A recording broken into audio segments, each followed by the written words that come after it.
যে নেতৃবৃন্দ আর বিশেষ করে ডাক্তার তোতা হয়, তারপরে আমাদের মুক্তিযোদ্ধা তো তখন দুইজনই মুক্তিযোদ্ধা, আরো যারা নেতৃবৃন্দ আছেন সবাইকে ধন্যবাদ, সবাইকে সালাম শুভেচ্ছা। রতনগঞ্জ না এটা?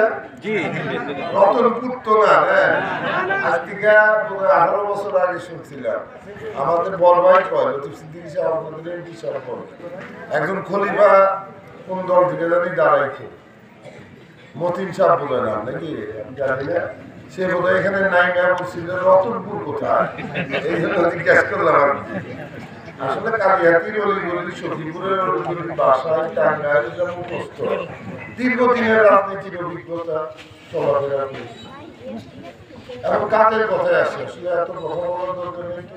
ডাক্তার মজিদ ভাই একটা কথা বলছে, সেটা হচ্ছে এই ব্রিজের ব্যাপারটা।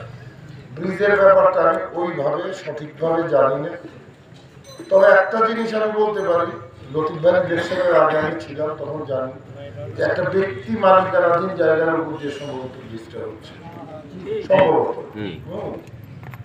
এখন আপনারা যদি রাষ্ট্রের কথা বলেন, এটা হচ্ছে এলজিডি ব্রিজ।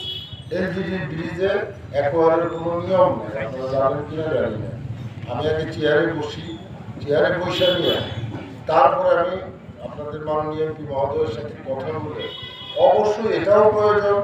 আবার আমার কলম দ্বারা আপনারা দোয়া করেন, আমার কলম দ্বারা আমার দ্বারা কোনো ব্যক্তির জানি এই 5 বছরে একটা চুলের আচর না লাগে,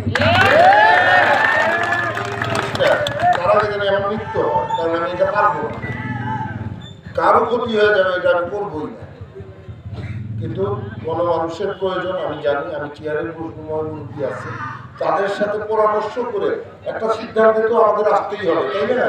এত বড় একটা বাজার আসলে অন্ধকার হয়ে গেছে, তবে কেউ ক্ষতিগ্রস্ত হবেন না ইনশাআল্লাহ, ইনশাআল্লাহ। সবাইকে ধন্যবাদ। আসলে আলোচনার সময় আছে, খাবারটা ঠান্ডা হয়ে যেতেছে, আমরা সকলেই খাবার খাই না, বাস্তব কথা এই উদ্দেশ্য আপনারা যে আমার জন্য এই আনন্দ খাবার তৈরি করেছে, উৎসাহ খাবার সকলে উপভোগ করি। সবাইকে ধন্যবাদ। কথা বলার অনেক সময় আছে, আর আপনাদের উপজেলায় যে কোনো সমস্যা নিয়ে আসবেন, দাওয়াত দিয়ে গেলাম, অন্তত আর যাই হোক না হোক আপনাদের সুন্দরভাবে কথাটা শুনবো, একটা চাওয়া হয়। সবাইকে ধন্যবাদ।